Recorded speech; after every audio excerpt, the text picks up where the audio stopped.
This next escape from side control back into butterfly guard is just a variation of the one we've just shown. The variation is really simple, so we're not going to show it from all angles, but we want you to see this key difference. In fact, I think this version is easier than the first one. The start out is the exact same, except for instead of reaching over, I'm going to reach under. Okay? And when I reach under, now I'm going to put it right there. Now you see how this leg's still kind of trapped? I'm going to pull my knee down through the gap in his hip. Here. Coming back into butterfly guard. Again, looks like this. Opponent's got good low base, good low side control. I'm going to reach up and under. Now, I kind of hip away, set that hook. Now, a big push, and right back in butterfly guard.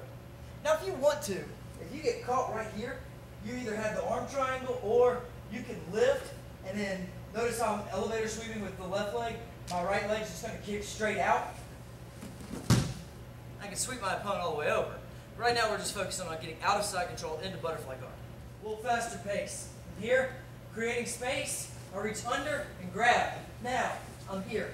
Now, if I want to, I can go ahead and finish with the sweep, but essentially, the most important part of this is getting from the underneath your opponent's side control back into your butterfly guard.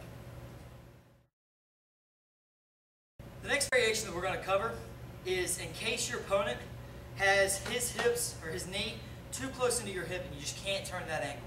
This is a way to kind of stretch them out just a little bit, giving you a little more room to pull your leg in.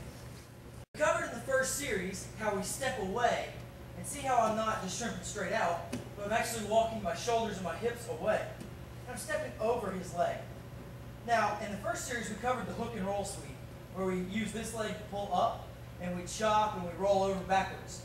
We're going to kind of do the same setup with this. The first part's the exact same, but it's much easier. When we're here, we're just going to pull this straight up in the air. Now, see how much more room I've created here? So I've just stepped over, hooked it, and lifted. Now, I'm right here. Now, it's back to the variation we just showed. Really simple, an easy transition. I use this one a lot. I'll use this in combination with other escapes. Remember, we always fight in chains. But essentially, what I'll do is, when he's here and he's holding me down low, I'll step over, reach up, and grab it. Now, I can establish a butterfly guard again. If, when I grab it, he sits his base down real low and I can't get underneath him, that's when I go right back to the hook and roll sweep.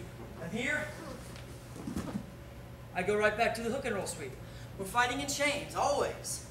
So if my opponent feels me using one escape and he blocks me by, basing down, that's fine. Now I just use option B. If the opposite is true, if I was trying for the hook and roll sweep, but he's trying to get his leg free, so he's kind of kicking his leg back, that's fine too. Turn in, pull butterfly guard.